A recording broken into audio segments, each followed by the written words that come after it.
안녕하세요. 해커스 공무원 핵심 타파 신민숙입니다.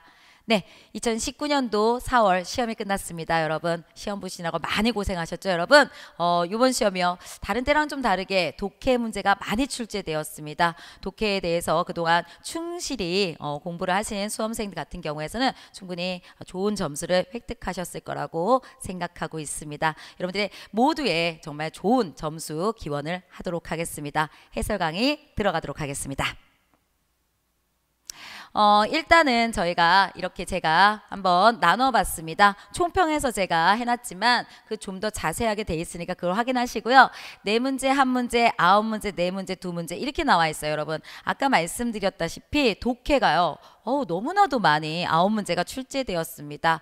독해 부분에 대한 공부가 충실히 되어 있었어야 되는 시험이었어요. 여러분 그 다음에 현대문학이라든가 고전문학도 좀 골고루 지금 출제가 되고 있는 경향을 보이고 있습니다. 그에 비해 우리가 그동안 많은 출제의 그 문항수를 가지고 있었던 문법이 한 4문제 정도밖에 되지가 않고 있어요. 그래서 문법 위주로 공부하는 학생들은 이번 시험이 조금 어려웠을 겁니다.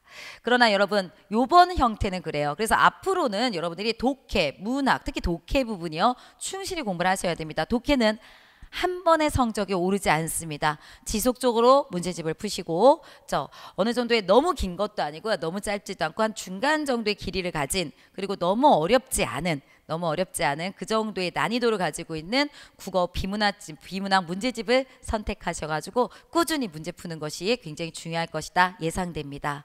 하지만 앞으로 지금 국가직의 문제가 이렇게 나왔다고 해서 독해에만 너무나도 힘을 쏟으시면 안 됩니다. 앞으로 나오는 지방직이라든가 서울시에서는 반드시 문법에 대한 것도 이거보다는 훨씬 더 나올 거라고 저는 예상하고 있습니다. 그래서 적절하게 모든 영역을 갖다가 고루고루 공부하셔야 되는 거 중요할 것 같습니다. 네, 해설 들어가도록 하겠습니다. 네, 1번 문제 보도록 하겠습니다. 1번이요. 밑줄 친 단어의 품사가 같은 것끼리 묶은 것은, 이렇게 나와 있습니다. 여러분 답은 2번 됩니다. 2번에서 저희 보면은요, 다른 이거 같은 경우에서는 여러분 형태가 형용사와 관형사가 둘 다 있습니다. 형용사, 관형사 두 가지 형태를 갖고 있는데, 형용사일 때는 다르다의 의미가 그대로 있어야 돼요. 이것과 저것은 다르다. 네, 쌍둥이는 서로 성격이 다르다. 이 아이와 이 아이의 성격이 다르다. 그쵸? 두 개를 비교해서 다르다의 의미가 있을 때는 형용사예요. 그래서 여기서는 형용사입니다. 근데 요 관형사 같은 경우에 여러분 저거 다른 서점에는 없다. 다른 서점에는 없다. 이거와 같이 나머지라든가 나머지 서점엔 없다. 제3의 서점에는 없다. 요런 식, 제3의 서점 이런 식이지, 서점이 다르다의 의미가 아니라 이렇게 나머지, 제3 이런 의미를 갖고 있으니 여러분 관형사입니다. 아시겠죠? 그래서 이거 둘 중에 하나를 너네가 선택할 수 있니? 이걸 물은 거기 때문에 여기서는 형용사 맞습니다. 다음 크다 한번 가보겠습니다. 크다요. 이쪽으로 올게요. 크다라고 하는 것은 여러분 두 가지가 있어요. 하나는 동사, 하나는 형용사. 이렇게 갑니다. 동사는 잘하다의 의미를 가지고 있을 때고요. 형용사라고 하는 것은 여기는 크다, 그냥 정말 상태예요. 잘하다, 그 다음에 여기는 훌륭하다의 의미를 갖고 있어야 돼요. 일단은 훌륭하다, 큰 인물을 배출하다 이렇게 됐을 때. 다음에 또 한 가지는 이쪽은요, 약간의 시간의 흐름, 과정 이런 것들이 좀 있어요. 작용 뭐 이런 것들이 좀 있는 거고, 여기 형용사 쪽에는요, 뭐 시간의 흐름이라든가 과정이라든가 이런 게 전혀 없는 겁니다. 그렇죠? 그러면 저희 들어갔더니 날씨가 건조하면 나무가 잘 자라지 못한다. 네, 다행히도 다 자라다로 나왔네요. 이쪽이 좀 구분하기가 좀 어려우니까. 근데 자라다 나왔어요. 그러니까 자라다니까 얘는 동사, 얘는 아까 말했듯이 형용사. 다음에 남부지방에 홍수가 나서 얘는요, 품사 하나밖에 없어요. 우리가 따로 뭐 이렇게 두 가지 품사통으로 외운 게 아니죠, 여러분? 그래서 얘는 남부지방에 홍수가 능구나가 붙을 수 있기 때문에 여러분 동사. 얘는 상대에게 자유를 주는 것이 진정한 사랑이 아니다를 중심으로 했을 때 다자 빼고 뭐를 집어넣어요? 아니구나. 진정한 사랑이 아니구나. 이렇게 나오니까 얘는 형용사. 다시 말해서 제가 그때 말씀드렸었어요. 이렇게 동사, 형용사가 두 가지씩 있는 거, 뭐 관형사, 형용사가 두 가지씩 있는 품사통형은 각각 우리가 의미로 찾아줘야 되지만 그렇지 않은 애들은 동사는 능구나를 집어넣으세요. 그다음에 형용사는 다자 빼고 구나를 집어넣으세요. 이렇게 말씀들을 드렸을 겁니다. 그래서 헷갈릴 수 있으니까 5글자 맞추자 그랬죠? 동사는 구나 5글자. 그다음에 형용사 구나 5글자. 맞죠? 그렇기 때문에 여러분 얘랑 얘는 우리가 아까 하는 방식으로 이것도 나도 홍수가 나 능구나 이렇게 들어갈 수 있기 때문에 여러분 얘는 동사 그다음에 얘는 형용사 됐습니다. 다음 허트는요. 활용이 되지 않아요. 허트는 그냥 허튼 말이라고 그랬죠. 활용되지 않아요. 허튼다, 허튼고 이런 게 없어요. 그래서 그냥 관형사죠. 그렇기 때문에 같은 걸 찾아주세요. 그러면 2번이 되는 거겠습니다. 2번이 얘도 동사, 여기도 동사 이렇게 되기 때문에 요거죠. 아니면은 뭐 기역 미음이어야 되는데 기역 미음은 없으니까 답은 2번입니다. 2번 갈게요. 다른 여론 조건에 잘 맞는 토론의 논제를 잡습니다. 이렇게 나왔습니다. 가볼게요. 그러면 얘는요. 그대로 하나씩 하시면 되는 거였어요. 긍정의 평서문을 제시돼야 된다. 얘 긍정 아니니까 얘는 땡. 두 번째, 찬성과 반대의 대립이 분명하게 나타나야 된다. 네, 찬성과 대립에 반드시 나타나야 된대요. 어떻게 할까? 이거는 조금 넘어갈까요? 쟁점이 하나야 된다. 쟁점 하나요. 내신 제도와 논술 시험을 두 개죠. 그러니까 얘도 땡. 그쵸? 그 다음에 찬성이나 반대 한편에 유리하게 작용하는 정서적인 거, 야만적인 이런 것들 들어가면 안 되죠. 그러니까 이거 다 그랬을 때 1번이요. 그러면은 1번만 답인데 찬성과 반대에 대해 징병제도는 유지해야 된다. 찬성 딱 얘기하고 있죠. 그러니까 답은 1번. 좀 쉬운 문제 중에 하나였습니다. 다음 3번입니다. 다음 글에 대한 설명으로 옳지 않은 것을 찾아주세요. 공간적 배경은 망루가 세워져 있는 황야이다. 네, 이곳은 황야예요. 망루가 세워져 있어요. 맞네요. 그렇죠? 2번, 시간적 배경은 연극의 진행에 따라 변한다. 네, 연극의 진행에 따라 황혼, 초혼, 초승달이 뜬 밤, 아침으로 변할 겁니다. 그대로 있어요. 다음, 해설가는 무대 위에 아버지를 소개한다. 내가 태어나기 전부터 파수꾼이었습니다. 나의 늙으신 아버지께서 어린 시절에 저 유명한 파수꾼 이야기를 들으셨다 합니다. 아버지가 직접 소개되는 건 아니죠. 아버지도 그런 이야기를 들으셨대요. 이렇게 했지 직접적으로 소개는 나타나는 게 아니에요. 4번, 파수꾼의 얼굴은 분명하게 알 수 없다. 여기요. 그는 언제나 시커먼 그림자로 등장한다고 그랬으니까 분명하게 알 수 있는 건 아니겠죠. 그러니까 답은 3번 되겠습니다. 2번, 3번 문제 다 이렇게 어렵지 않은 문제들이었어요. 4번 가겠습니다. 두 사람의 대화에 적용된 공감적 듣기의 방법이 아닌 것을 얘기하세요. 내용을 보면 쭉 이렇게 나는데 우리는 아래에서 위로 올라갈까요? 수비는 정할 말에 자신이 주의 집중하고 있음을 보여주고 있다. 수빈 씨 나 처음 한 프레젠테이션인데 엉망이었어. 정말? 이런 거 하죠. 집중하고 있으면 보여주고 있고 아 팀장님 질문에 대답 못했구나 보여주고 있잖아요. 그러니까 얘는 맞아요. 그 다음에 수빈은 계속 말할수록 격려하고 있다.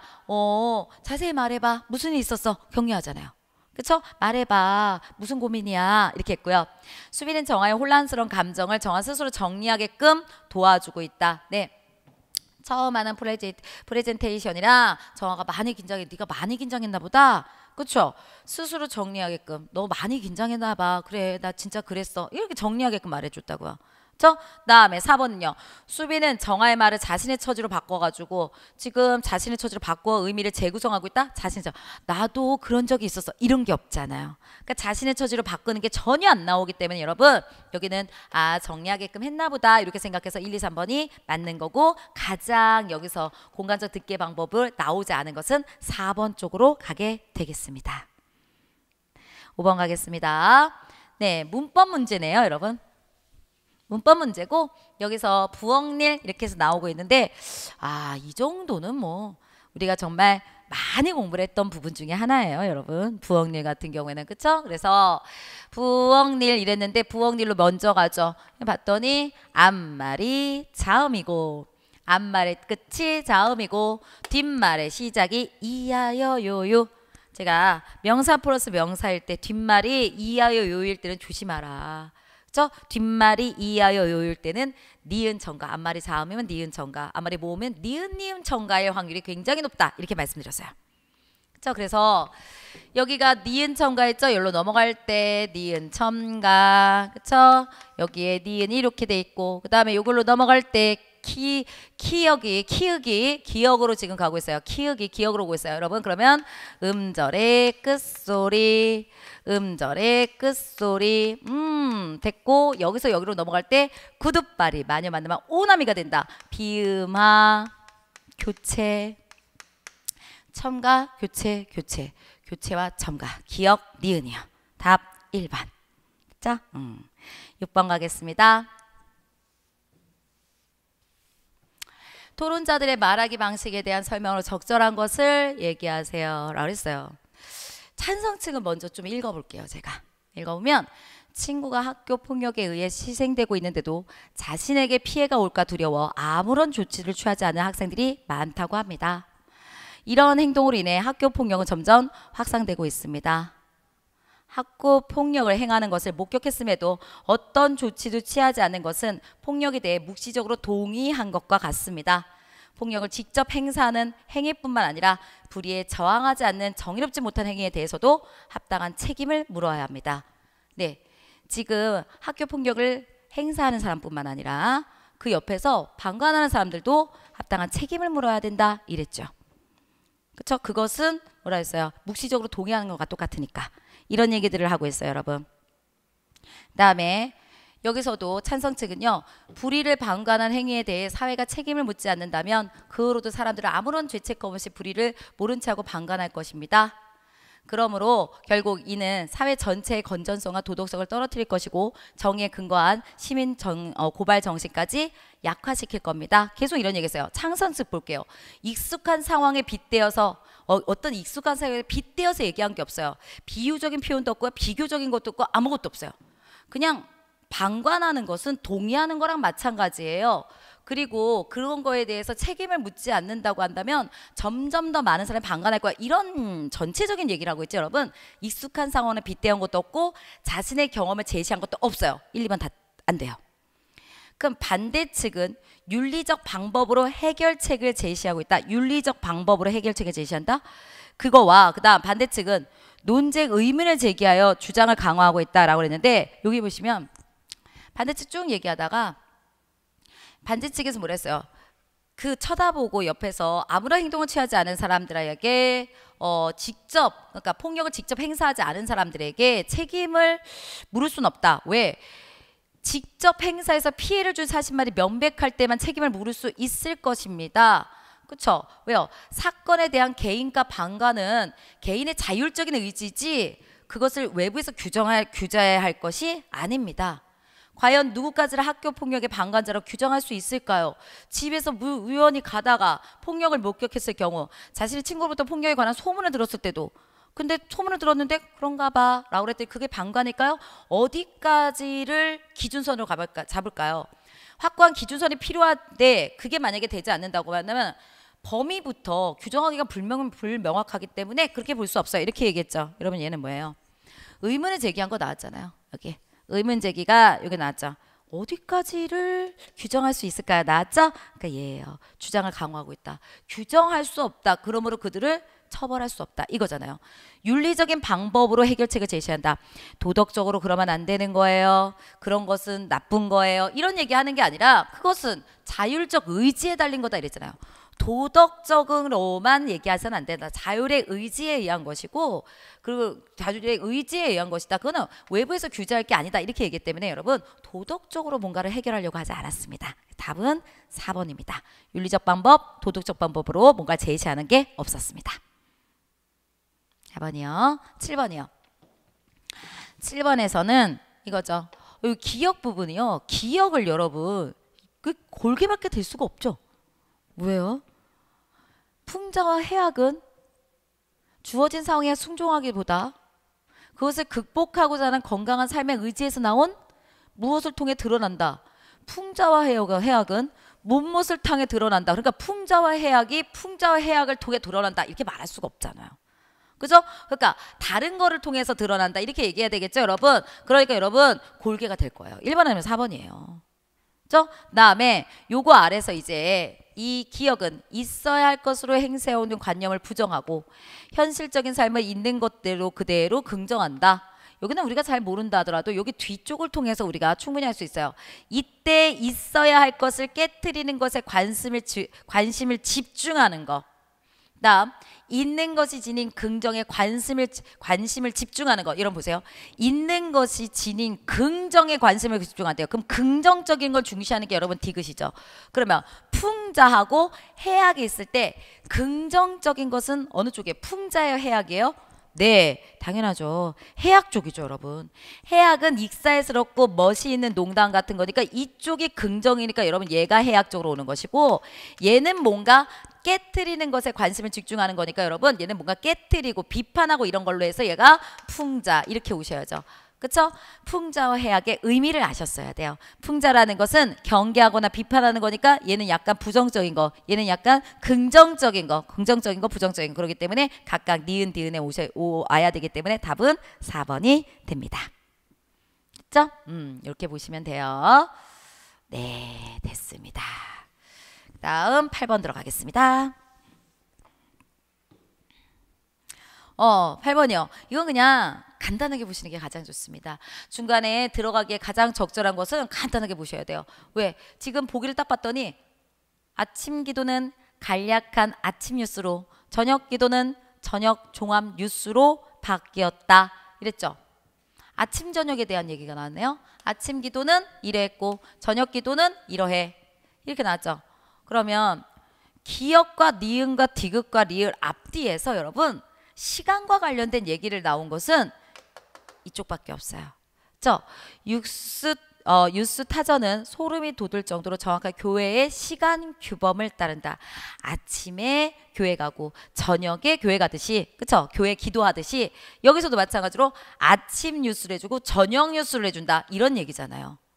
그리고 나머지들은 뭐 누가 착하고 그 다음에 여기요 우리 역시 뉴스에서 계시를 얻길 바라고 누가 착하고 누가 악한지를 알기를 바라고 그 다음에 고통을 헤아려 볼 수 있기를 바라고 존재 이치가 펼쳐지는 광경을 이해하기를 희망한다. 그리고 그 다음에 이 의식에 참여하길 거부하는 이들은 이단들의 비판을 받기도 한다. 이렇게 얘기한 거지 시간하고 관련된 건 여러분 여기밖에 없기 때문에 뭐 몇 번 기억밖에 안 되겠네요. 답은 1번입니다.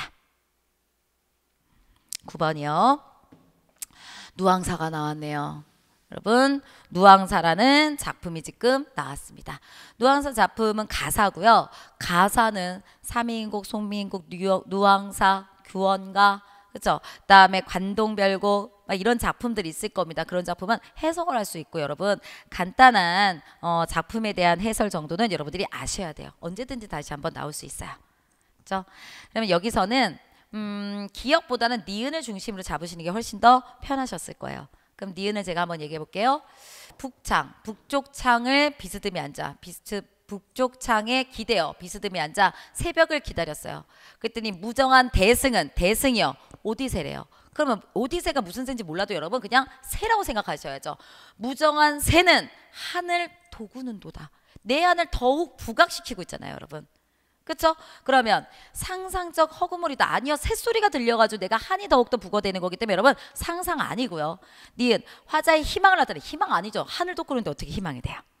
그 다음 화자의 외양을 상징한다. 화자 외양이 아니라 하늘 돋구는 존재라니까요. 화자의 수심, 근심을 더욱더 급게 한다. 네, 내 마음을 좀 더 슬프게 만드는 거죠. 그 다음에 여기서는요.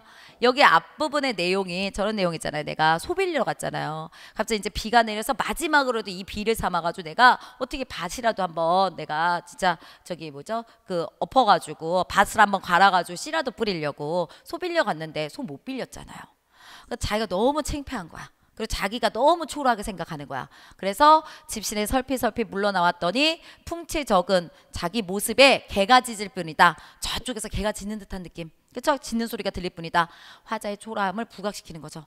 자기가 오면서 소 하나 없는 자기 모습을 생각하면서 뭐 모자 콕 둘러쓰고 그 다음에 지친으로 슬슬슬슬 걸어오는데 저쪽에서 자기 모습 풍채 적은 자기 모습에 나도 창피해 죽겠는데 저기서 개소리가 들리다 보니까 멍멍이 개들의 소리가 들리다 보니까 뭐예요? 더욱 초라함이 느껴지는 거죠. 그래서 답은 4번. 그렇죠? 여기 노항사의 내용을 아시면 풀 수 있는 문제였습니다. 10번이요. 요 작품 자체가 조금 처음 보는 작품, 처음 보는 낯선 작품인 사람들이 굉장히 많습니다, 여러분. 그죠? 그런데 화자의 상황을 적절하게 표현한 한자성어, 한자성어를 연결을 했는데 여러분 앞에서부터 쭉 가요. 쭉 가는데 앞은 그렇다 하더라도 이미 뒤에서 적절하게 자기의 감정이 나와요. 그래서 뭐라 하냐면은 시름겨운 이는 외로운 밤에 잠 못 이루는데 외롭대잖아요. 그쵸? 외롭대잖아요. 누군가 그립고 외로운 거예요. 새벽에 일어나니 비단수건에 눈물이 외로워서 지금 눈물을 흘리고 있는 거잖아요. 그죠? 아, 뭔가 외롭고 그립고 슬프고 이런 쪽이구나 이렇게 생각해야죠. 그리고 한자를 읽으셔야죠. 한자는 요번에도 마찬가지로 한글 안 줬어요. 한글 안 주는 걸로가 거의 지금 뭐 그냥 이제 이렇게 유형으로 그냥 계속 가는 것 같아요. 여러분 한글 주지 않습니다. 여러분 읽고 뜻을 아셔야 돼요. 이랬을 때 여기는요 전전불매 이렇게 되는 겁니다. 누워서 이리저리 뒤척이면 잠을 이루지 못하는 거예요. 고민 걱정이 많아서. 근데 얘를 몰라도 맨 위에 있는 거 첫 번째 보시면 여러분 금슬지락 이렇게 되죠. 그쵸? 이건 부부의 더 다정하고 화목한 즐거움이요. 다정한 거 아니잖아. 외롭잖아. 1번은 완전히 안 되고요. 그 다음에 세 번째 금의야행이라고 하는 겁니다. 얘는요. 비단 옷을 입고 밤에 다니는 거야. 누구도 못 알아보는 거야. 내가 비단 옷을 입은지 내가 성공했는지 내가 얼마나 잘 먹고 잘 사는지 누구도 모르는 거예요. 그래서 아무 보람이 없는 행동 이런 것들을 금의야행이라고 합니다. 이 금이양행이요. 저희 한자성어 수업에서 한자성어 완전 정복하기 이쪽에 보면은 저번 주에 한 것 같은데요. 그죠? 그대로 나왔네요, 여러분. 읽고 보실 수 있어야 됩니다. 다음 맥수지탄 이건 뭐 기본반에서도 수업했던 겁니다. 나라가 망하는 것을 한탄한다 이랬죠? 그러니까 1번, 3번, 4번하고는 아예 관련이 없기 때문에 2번이요. 뭐 전전불매 잠을 자지 못하고 굉장히 걱정하고 근심하는 거 이런 것들을 얘기합니다. 답 2번. 여러분 이런 거 한자성어 꼭 공부해 주셔야 되는 거 다시 한번 말씀을 드리도록 하겠습니다. 다음 넘어갑니다. 11번 들어갑니다. 다음 글의 괄호 안에 들어갈 문장으로 적절한 것은 이렇게 됐어요. 그랬더니 뒤에 봤더니 상대 높임법, 주체, 그 다음에 객체 높임법. 그래서 세 가지 높임법이 모두 사용된 것을 찾아라. 이런 문제였네요, 여러분. 그럴 때 일단 뭐부터 찾을까요? 저희 항상 상대 높임이죠. 대화의 상대를 높여라. 대화의 상대를 높여라. 객체를 높인 거 이렇게 되고 있습니다. 그러면 할아버지께서 할머니를 모시고 그쵸? 댁에 들어가셨다 라고 그랬죠? 들어가시었다 이렇게 되죠. 이렇게 됐을 때 여러분 저희 어디 끊어요? 선어말 이유 끊죠? 다밖에 없잖아요. 다밖에 없으면 상대를 높이고 있는 말은 안 되죠. 그쵸? 그냥 상대한테 다라고 하는 그냥 해라체 썼다. 그쵸? 이렇기 때문에 높인 말은 아니에요. 그러니까 얘는 아니죠. 이거 1번 하신 분들 많더라고요. 네. 두 번째요. 요자 들어갔네요. 요는 여러분 높임법이 맞죠, 여러분. 그러니까 얘는 맞고 그다음에 어머니께서 아주머니께 이 김치를 드리라고 하시엇까지 그 다음에 씁니다 이렇게 되니까 여러분 여기 뺐더니 씁니다 나왔죠. 그러니까 얘도 높임법 높임말 맞네요. 얘는 낮춤말 높임말 그 다음에 주민 여러분께서는 잠시만 제 얘기에 귀를 기울여 주시기 바랍니다. 여기 이게 바랍니다 이렇게 됐죠. 바라단데 비읍니다 들어갔죠. 바랍니다. 얘를 다시 한번 해볼까요? 바라다에다가 비읍니다 이렇게 들어갔죠. 비읍니다는 한심쇼체이기 때문에 얘도 높임말 됐죠. 그러면 몇 번? 1번 빼고 가야 되겠네요. 1번 빼고 갑니다. 그 다음 1번은 여기서 끝났으니까 여기서 안 되니까 여러분 1번 빼고 2번 제가 어머니께 여러분 여기가 주어인데 주어가 지금 높이지 못하고 있죠 여러분. 그래서 그러니까 얘도 떼기겠네요. 주어도 높여야 되고 그 다음에 객체도 높여야 되니까 주체를 높인다는 건 여러분 주어 부분을 높이는 거고 그 다음에 객체를 높인다는 것은 목적어나 서술어 부분을 높이는 거잖아요. 목적어나 푸서로의 대상 높임의 대상이 있어야 돼요. 여기 어머니 애게가 있기 때문에 애게죠 이게. 그러니까 부사어는 높임의 대상이 있는데 주어가 없기 때문에 여러분 얘도 땡. 그 다음에 3번 어머니께서 어머니 가의 부분이니까 여러분 주체 높임법이 여기 있죠. 그 다음에 아주머니께라고 그랬는데 아주머니에게의 부분이기 때문에 여기 아주머니에게 부사어 부분도 높이고 있죠. 그 다음에 김치를 부사어 때문에 여기 부사어 여기요. 요거 때문에 들이다가 나왔고 어머니 때문에 여기에 시가 지금 나왔잖아요. 시가 나왔죠? 잘 높였어요. 다 잘 높였고 했기 때문에 여러분 답은 3번. 주체도 객체도 그 다음에 상대까지 있어요. 4번이요. 주민 여러분께서는 잠시만 제 이야기에 귀를 기울여 주시기 바랍니다. 내가 얘기할 거고요. 주민 여러분께서 주민 여러분이 그 다음에 제 이야기에 귀를 기울여져 주세요. 이렇게 했죠. 주민 여러분을 지금 높이고 있죠. 주민 여러분에게 이런 식이 아니잖아요. 여러분 주민 여러분이 제 이야기에 귀를 기울이다 이렇게 되는 거기 때문에 여러분 얘는요 여기 주체만 있어요. 그리고 따르면 제 이야기에 나에게 귀를 이루어준다. 부사어는 높임이 없기 때문에 여러분 얘는 주체밖에 없어요. 그래서 답은 몇 번? 3번 됩니다. 그렇죠? 주민 여러분이 나의 이야기에 그러니까 나에게 귀를 기울이다. 귀를 기울여 주시다. 이런 뜻이기 때문에 여러분 여기서는 주민 여러분께서라고 쓴 여기요. 그래서 주체 높임 있고 맨 마지막에 있습니다. 여기서는 부사어 부분이 내 이야기이기 때문에 객체를 높인 건 없어요. 그래서 답은 3번. 다음 12번 가겠습니다. 이 글의 특징으로 적절하지 않은 것을 얘기하세요. 이렇게 나왔습니다. 이것도 신동엽 선생님인데 이야기하는 쟁기꾼의 대지에서 이렇게 나왔네요. 이야기는 쟁기꾼이랑 쟁기라는 게 여러분 농기구 같은 거죠. 농기구를 갖고 있는 어떤 이야기하는 사람의 대지에서 농기구를 갖고 있는 어떤 농부의 이야기 뭐 이런 거. 그 다음에 농부뿐만 아니라 뭐 쟁기를 갖고 있는 어떤 사람의 이야기 뭐 이렇게 생각하시면 될 것 같죠. 그렇죠? 이것도 익숙하지 않은 낯선 시다 이렇게 얘기할 수 있어요. 근데 해석을 하실 수 있으면 돼요. 네, 여기 보시면은 직설적인 어조로 메시지를 전달하고 있다. 네, 직설적 어조라는 건 여러분 단호한 어조 같은 거예요. 봤더니 죽 가래를 밀어 바다로 몰아 넣어라. 네, 이런 게 단호한 어조죠. 그렇죠? 이런 게 단호한 어조구나. 아, 요런 말투가 있구나. 이런 것들을 직설적 어조라고 하는구나. 이런 것들을 공부해 놓는 게 평상시에 문학에서 공부하셔야 돼요. 물론 작품에 대한 해설도 중요하지만 그런 것들을 내가 낯선 작품에서 이런 걸 찾을 수 있으려면 단호한 말투라는 게 뭔지를 알고 계셔야 된다는 거죠. 그죠? 그다음에 또 뭐 이런 거 볼까요? 만 가지와 만 노래를 한 가지로 흐르게 하라. 뭐뭐 하라. 단호하고 직설적이고. 또 보다 큰 책에는 보다 큰 악을 양조한다. 이렇게 딱 부러지게 말하는 거. 이걸 직설적이고 단호하다. 이렇게 말할 수 있어요. 맞습니다. 다음에 세 번째 거 볼게요. 인위적인 것과 자연적인 것이 대조를 이루고 있다. 네, 인위적인 거. 죽이나 가래 이런 것들은 다 쟁기구의 쟁기 그러니까 농기구 한 종류가 된단 말이죠. 이런 것들을 다 바다로 몰아 넣어라 라고 그랬죠. 이런 것도 좀 인위적인 거잖아요. 근데 여기는 하늘을 흐르는 날새처럼 그다음에 한 세상 한바람 햇빛 속에 만 가지와 만 가지를 한 가지로 흐르게 하라. 만 노래를 한 가지로 흐르게 하라. 날새처럼 흐르게 하라. 그러면 여기는요. 얘네들은요. 다 없애야 되는 거. 날새처럼 세상에 노래와 세상의 만 가지와 이런 것들을 여러분 다 흐르게 하라고 그랬죠. 그러니까 하나는 인위적인 것이고 하나는 자연적인 것이죠. 둘이 서로 대조를 이루고 있다. 맞아요. 다음 농기구는 상징을 통해 체제 개혁을 역설하고 있다. 네. 죽이나 가래 이거 다 농기구를 했죠. 그것을 밀어가지고 바다로 몰아넣으라고요. 다 바다로 몰아넣었으면 좋겠다고요. 그쵸? 이렇게 얘기했으니까 뭐예요? 인위적인 건 다 없애자 이런 얘기예요. 그 다음에 여기 보시면 조직은 형식을 강요하고 형식은 위조품을 모집하고 하여 정통은 궁궐의 상전이 되고 조작된 권위는 주의를 침식한다.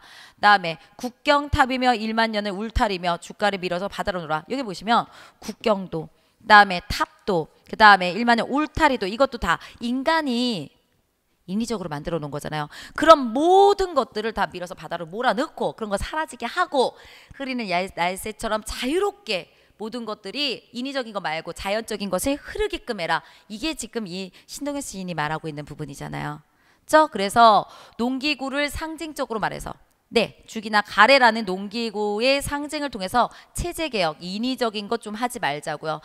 권위적인 거 하지 말고 전통이라고 말하지 말고 관습이라고 말하지 말라고요. 그렇죠? 자연스럽게 흘러가는 것들을 우리가 그쪽으로 가야 된다. 인위적이고 그다음에 권위적이고 하는 걸 없애야 된다. 이런 거에 대해서 역설하고 있는 건 맞습니다. 다음 2번이죠. 고전적인 질서를 통해 해로운 희망을 후구하고 있다. 네, 고전적인 거 여기 보면 이런 거요. 조직은 고전적인 옛날부터 내려왔던 조직은 형식을 강요하고 형식은 위조품을 만들고 전통은 상전이 되고 이런 것들 다 안 좋대잖아요. 전통 같은 것들을 거부하고 있는 것이지 그걸 통해서 희망을 추구한다 얘기할 수 없습니다. 13번입니다. 서술자가 개입되지 않은 것을. 여러분 서술자 개입은 이렇게 생각하셔야죠. 어떤 그 인물이요. 인물의 대화, 그 사람의 대사라든가 인물, 그 등장이라고 쓸까요? 등장인물의 대사라든가 행동 같은 게 아닌 거. 이런 거 아닌 거. 제3자의 목소리가 드러나 있는 거. 이런 거죠. 상대적으로 보셔야 돼요. 상대적으로. 그렇죠? 그랬을 때 여기 봤더니 춘향이는 사령이 오는지 분노가 오는지 모르고 주야로 도련님 생각하여 오는데 생각지 못할 우환을 당하려 하니 소리가 화평할 수 있겠는가? 소리가 좀 평화로울 수 있겠는가? 평화로울 수 없어. 이런 거. 누가 말했어요? 춘향이가 말했어요? 아니죠. 춘향은 이런 거를 모르고 도련님 생각하는데 그 생각하는 거, 그 소리가 그 도련님 생각을 하면서 생각지 못했던 근심을 당하는데 어떻게 화평할 수 있겠어? 이거는 서술자가 말하는 거죠. 그렇죠? 내가 라고 말한 게 아니기 때문에 춘향이가 말한 게 아니라 서술자가 개입돼서 얘기하는 겁니다. 그다음에 보고 듣는 사람의 심장이들 어찌하니 상하겠는가? 춘향의 마음을 얘네가 슬픈 애원성 슬픈 어떤 노래를 부르게 되니 보고 듣는 사람들의 심장이들 어찌 상하지 않겠는가? 사람들이 상하지 않겠니? 이렇게 말한 거죠. 그렇죠? 그러면 요거나 요것도 우리가 좀 쉽게 얘기하면 그때 이렇게 얘기했어요. 서술자의 개입이나 편집자 논평 같은 경우는 앞에 사람들 청중이 있다고 생각하시는 게 좋다. 그래서 청중들한테 서술자가 얘기하는 것이다. 창하는 사람이 얘기하는 그런 말투를 갖고 있다. 그러면 얘기하는 거죠. 춘향이는 사령이 오는지 군노가 오는지 모르고 주야로 도령님이 생각해서 오는데 생각지 못할 그런 근심을 당하려니 하니 어떻게 그들이 평화로울 수 있겠어요. 앞에 사람이 맞아 이렇게 말한 거잖아요. 그다음에 여기요. 그들의 목소리가 그의 목소리가 슬픈 애원성이 되니 보고 듣는 사람들 보고 듣는 사람의 심장이들 안 이상하겠습니까? 맞아 너무 슬플 것 같아 이렇게 얘기할 수 있는 부분이잖아요. 네 여기요. 한양 계신 우리 낭군 나와 같이 그리워하는가 무정하여 아니 있고 나의 사랑 옮겨다니다가 다른 님을 사랑하는가. 여러분 우리 낭군 그 다음에 나의 사랑에 옮겨다가 다른 님을 사랑하는가 이랬죠. 우리 나 이렇게 됐죠. 춘향이가 얘기하는 거잖아요. 서술자 개입이 될 수가 없죠. 여러분 답 디귿입니다. 여기요.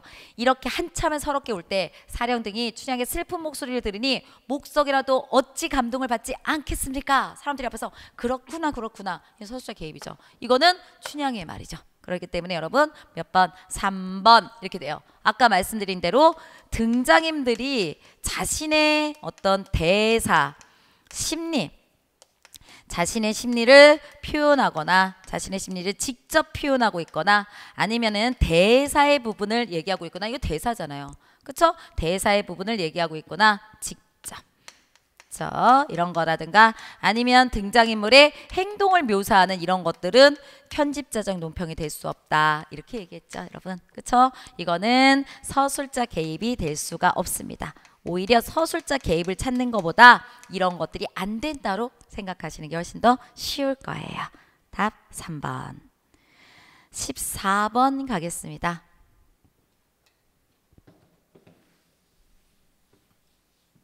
14번 갈게요. 여기 있는 거 보면 얘가 목너비 마을에 개해서 이랬어요.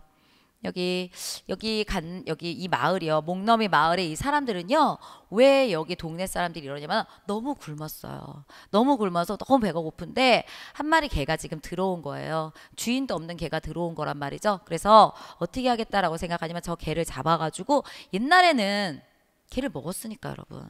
그러니까 그리고 그때 당시에 먹을 게 너무 없어가지고 한번 고기라도 먹어보자 이런 생각으로 지금 잡으려고 생각을 하는 거예요. 그래서 다 같이 지금 뛰어드는 상황이에요. 먹을 게 너무 없어서 지금 그런 상황이에요.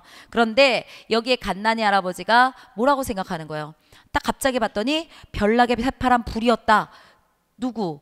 여기에 개가 여기 개가 있죠 여러분. 흰 짐승에 개가 있는데 여기 봤더니 문득 갓난이 할아버지는 이런 파란 불이라는 게 눈앞에 있는 신둥이 개 한 마리의 몸에서 나오는 것이 아니라 여러 몸에서 나오는 것이 합쳐진 것이라 생각 들었다. 내 뱃속에 그 강아지가 있으니까. 그래서 그 눈빛이 그 새파란 불의 색깔이 한 마리 개가 아니라 여러 마리의 생명들이 같이 그 불을 뿜는 눈빛을 뿜어낸다고 생각을 한 거죠. 그래서 야 아무리 짐승이라도 새끼 뵌 것을 참아 내 생명에 대한 소중함을 느끼고 계신 거죠. 그죠? 그 다음에 그래가지고 어떻게 했어요? 약간 빈틈을 내주는 거야. 자기도 모르게. 그리고 약간 일부러일 수도 있고 자기가 모를 수도 있고. 그래서 빈틈을 내줬어요. 그랬더니 저마다 누구야 하고 못마땅해하는 말소리가 났고 갓난이 할아버지 턱 밑으로 디미는 얼굴이 있어서 그러면 얘기하는 거죠. 하면서 동장내 절가가 아즈반이 왜 그래? 뭐 이런 식으로 얘기하면서 뭐라는 거예요. 좀 싫다. 어떻게 그럴 수가 있냐. 이런 식의 말투잖아요 지금. 맞죠? 그랬을 때 토속적이면서도 억센 삶의 형장을 그리고 있다. 네. 여기요. 동네 사람들은 몽둥이 잡은 손에 힘을 주었다. 힘 주어가지고 막 때려 잡으려고 생각하는 거 억센 삶이에요. 어떻게 하든 살려고 하는 거니까. 그다음에 신둥이의 파란색 불은 생의 욕구를 암시한다. 네. 어떻게 하든 살려고 거기에 눈빛이 불빛이 나는 거니까요. 다음 갓난이 할아버지에서 생명에 대한 외경을 느낄 수 있다. 네. 외경이라는 건 여러분 굉장히 소중히 여기는 거예요. 그렇죠? 이거를 존경하고요. 생명에 대해서 존경하고 약간 무서워하는 것도 있어요, 여러분. 무서움 이런 것들도 약간 들어가요. 그래서 신에 대한 게 외경심이에요. 신이 외경심이에요. 신은 우리가 굉장히 받들어 모시면서도 신에 대한 무서움도 있잖아요. 그걸 굉장히 고귀하게 생각하죠. 그런 걸 외경이라고 얘기해요. 생명에 대한 외경심 있습니다. 동장내 절가는 갓난이 할아버지 행동에 동조하고 있는 거 아니죠. 화가 나서 얘기하는 거잖아요. 답 4번입니다. 그렇죠? 이 다음이 어떻게 돼요? 어딘지 모르게 신둥이가 새끼들을 낳죠. 그리고 갓난이 할아버지가 그걸 발견하게 되고 그래서 그 개를 그 새끼 개들을요 한 마리씩 갖고 와서 마을 이 사람한테도 주고 이 사람한테 주고 이 사람한테도 주고 이렇게 줘요. 그래서 지금 한참 지난 다음에 이야기하는 거예요. 이 마을의 거의 대다수의 개들은 그 신둥이 얘의 손자 손녀 이렇게 된다라는 거죠. 이거는 우리 민족의 생명력 이런 거를 상징하기도 합니다. 너무 힘들지만 그렇지만 어떻게든 살아남아가지고 자기의 혈족이나 혈손을 그대로 하면서 이 세상에서 이 땅에서 뿌리박고 살아가는 그런 민족 이런 것들을 상징하기도 해요. 여러분 그래서 답은 4번 되겠습니다. 15번 갑니다. 추정하기 어려운 내용은 이랬어요. 찬성공 형제가서 정공 부인의 상을 당하였다. 부윤공의 부인 이씨가 우연히 언문소설을 읽다가 그 소리가 밖으로 들렸다. 그랬더니 상중에 있으면서 얘기에 어긋난 책을 소리내어 읽어서 스스로 평민과 같아지려고 할 수 있는가 하면서 꾸짖었다. 이런 내용들이 있네요. 그 다음에 정기수가 있는데 이 사람이 이런 것들을 잘 읽었어요. 옆에서 구경하는 사람들이 빙 둘러섰다. 가장 재밌는 부분쯤 가면은 소리내지 않았다. 사람들이 돈을 내면 그제서 다시 읽어주고 하는 거죠. 이거예요.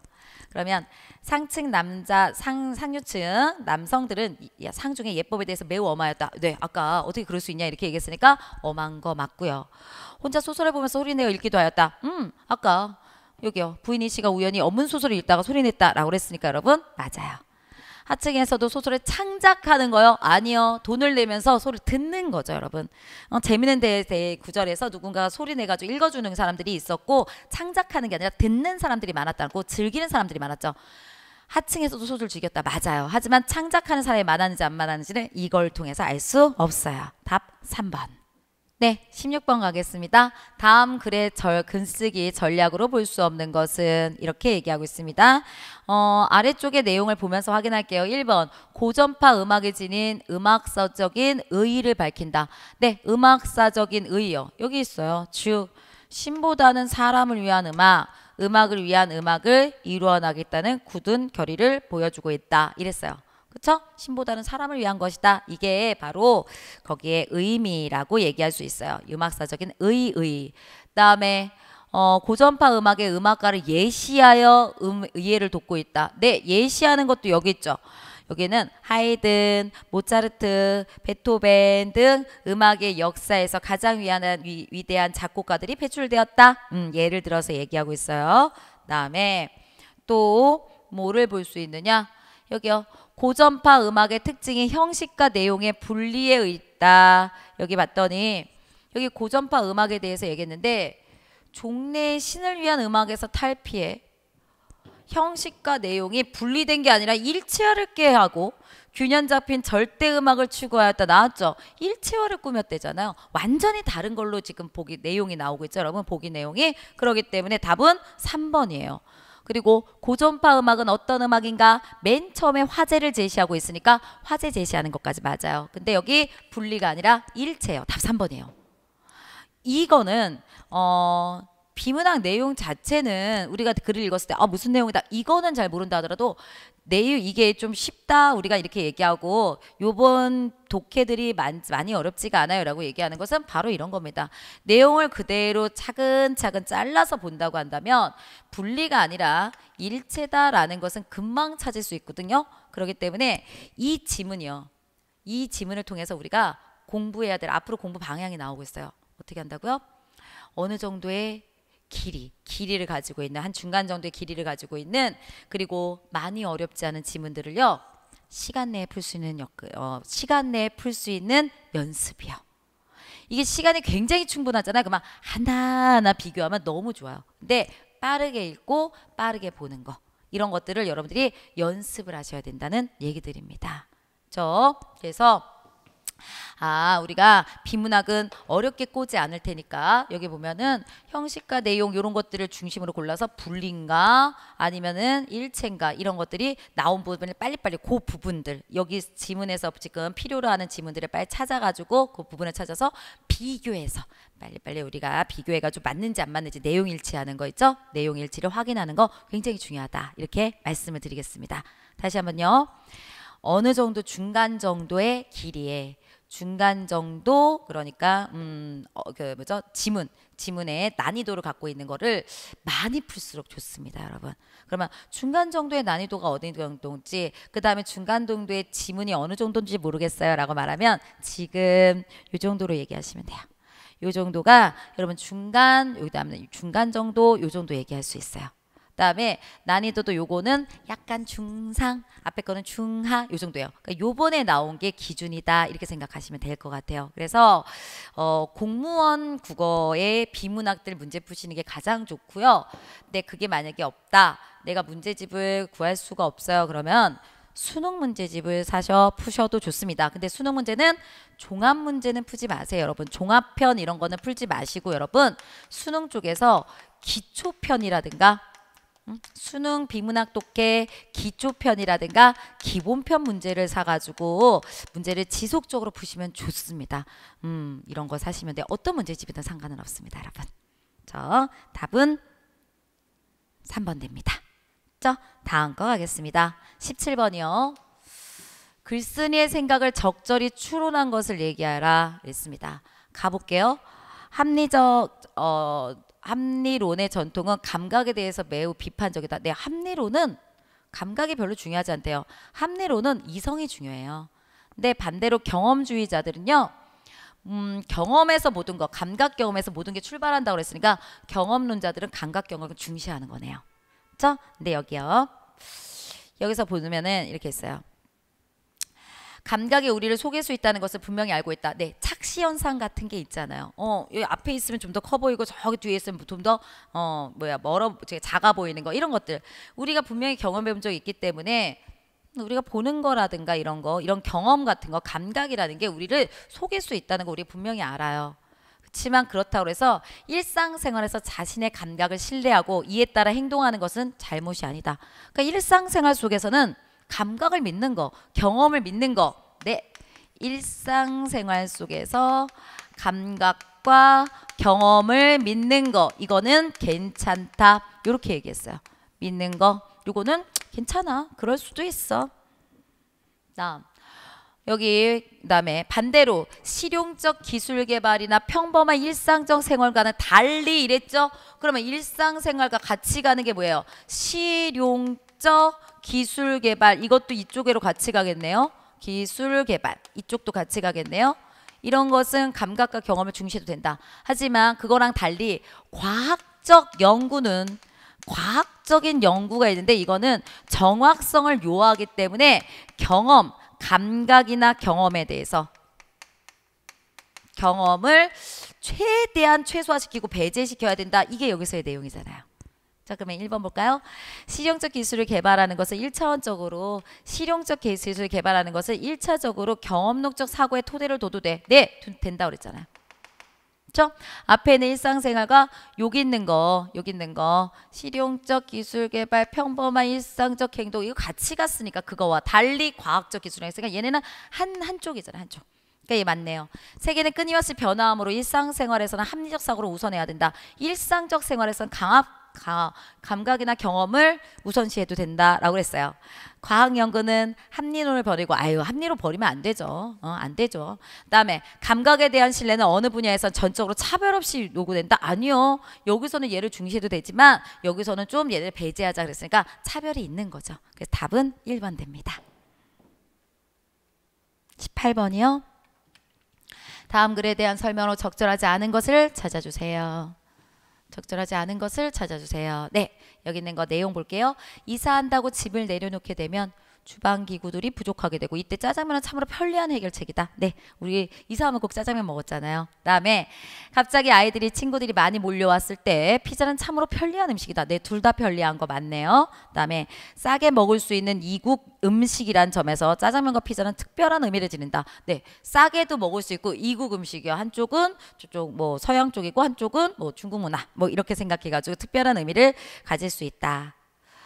그런데 졸업식을 마치고 중국집으로 향하던 발길음들이 이제 피자집으로 돌렸다. 피자보다는 짜장면을 좋아하는 아이들이 많아졌다. 네, 둘 다 그랬었는데 옛날에는 싸고 이국적이고 맛있고 그죠, 편리하고 이런 거였었는데 요즘엔 피자 쪽으로 좀 더 많이 간다. 이런 얘기잖아요, 여러분.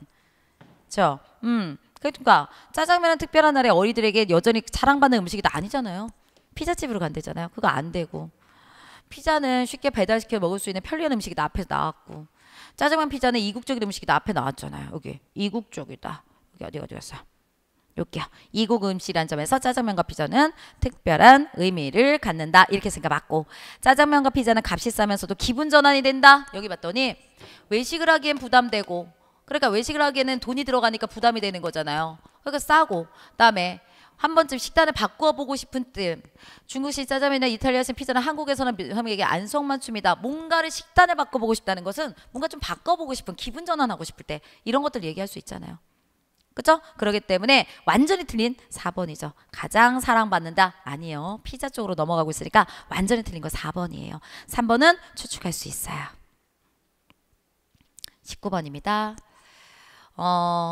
글의 내용에 구체적으로 설명하기 위한 예로 적절하지 않은 것에 갖다 얘기하세요. 이게 맨 마지막이죠. 축소와 확대와 교체. 이게 맞느냐. 여기 아래 예시문들이 맞아 이거죠. 의미가 축소되고 의미가 확대되고 의미가 교체된 것들이 있는데 얘네들이 여기 아래서 얘가 맞니? 이렇게 문제가 나오고 있어요. 이랬을 때 여러분 3, 4번은 우리가 아셔야죠. 3, 4번. 3번은 얼굴은 형체의 뜻이다. 네, 형체, 몸 전체였어요. 근데 앞면, 얼굴이요, 진짜.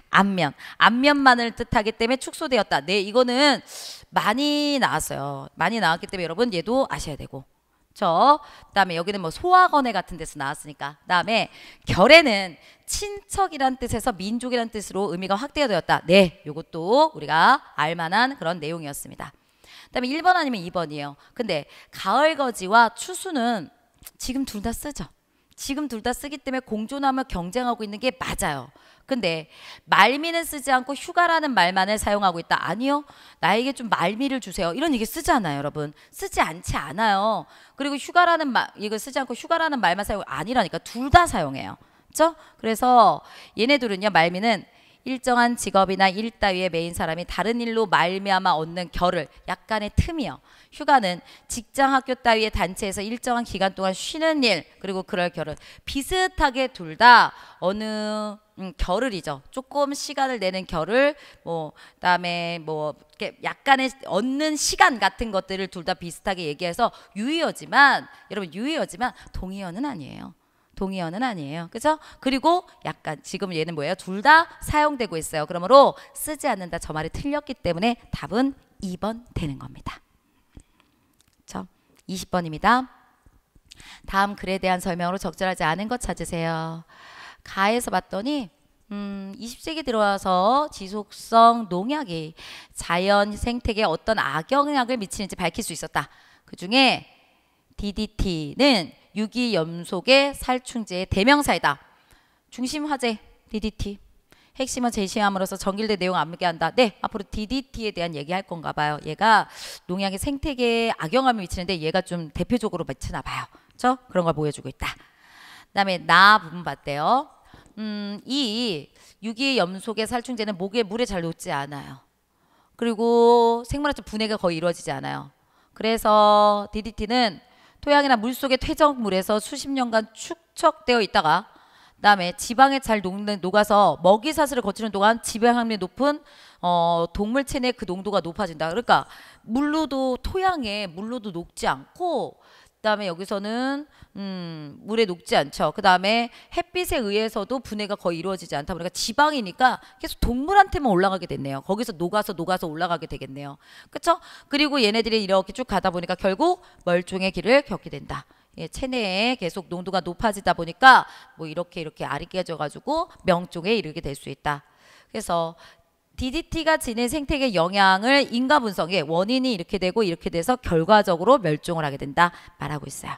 다음, DDT는 쉽게 분해되지 않기 때문에 한 번 뿌려진 DDT는 여기서 세계 전역으로 펴질 수 있다. 네, 알라스카 지방의 에스키오 산모의 젖에서도 DDT가 검출되었대요. 네, 세계적으로 문제네요. 어느 지역만의 문제가 아니네요. 그러다 보니 미국에서는 정면 중단되었고, 그다음에 1980년대 이르러서는 유기염속의 농약의 사용이 대부분 금지됐죠. 악영향에 대해서 전 세계에 악영향이 있다 얘기했어요. 그것을 사용 금지를 주장하고 있다. 아니요, 사용 금지 주장한 게 아니죠. 이 나라에서는, 미국에서는 금지했다. 이걸 보여주고 있는 거지 주장해야 돼 이거를 말하고 있는 건 아니에요. 보여주게 하고 있죠. 이 나라에서는 금기되었어. 이거를 설명해주고 있는 거죠. 다음, 라요. 그래서인지 최근 우리나라에서도 세소한 환경오염 해기가 장차 어떠한 재앙을 몰고 있는지에 대한 연구가 활발히 이루어지고 있어. 그쵸? 오랫동안 DDT처럼 오랫동안 만약에 이런 오염 영향이 누적되면 전체 생태계를 훼손시킬 수 있어. 무섭지? 되게 훼손시킬 수 있어. 그래서 우리나라도 연구가 활발히 이루어지고 있어. 그러면 환경오염에 대한 경각심을 암시적으로 드러낸다. 네, 세상 모두가, 전체 생태계가 훼손될 수 있어. 그래서 우리도 지금 뛰어들어가지고 얼마나 악영향을 끼치는 게 무엇인지 우리 보고 있어. 암시적으로 이런 거 빨리빨리 찾아내야 되고, 우리 이런 것들에 대해서 빨리 막아야 되고, 우리도 금지해야 돼. 이런 얘기를 하고 있기 때문에 암시적으로 드러내는 건 맞습니다. 바로 요게 답이 됩니다. 사용금지를 주장하고 있는 것보다는 이건 보여주고 있고, 여기 맨 마지막에서 우리도 연구가 활발하게 진행됐고 더 연구를 해야 돼 라는 거기 때문에 결국 이 뒤쪽에서 약간의 암시적인 주장이 나타나고 있는 거지, 앞쪽에서는 보여주게 하고 있습니다. 됐죠? 그래서 답은 3번 이렇게 됩니다. 네, 여태까지 여러분들 저희 구급 우리 한번 시험 문제 한번 같이 풀어봤습니다. 여러분 앞으로 지방직도 있고 서울시도 있습니다. 시험이 이걸로만은 끝이다 이렇게 생각하시면 안 되고요. 또 이번 시험은 독해가 많이 나와 있지만 문법도 소홀히 해서는 안 된다는 거 꼭 기억해 주시기 바랍니다. 여러분 그동안 수고 많이 하셨습니다. 감사합니다. 해설 여기서 마치도록 하겠습니다.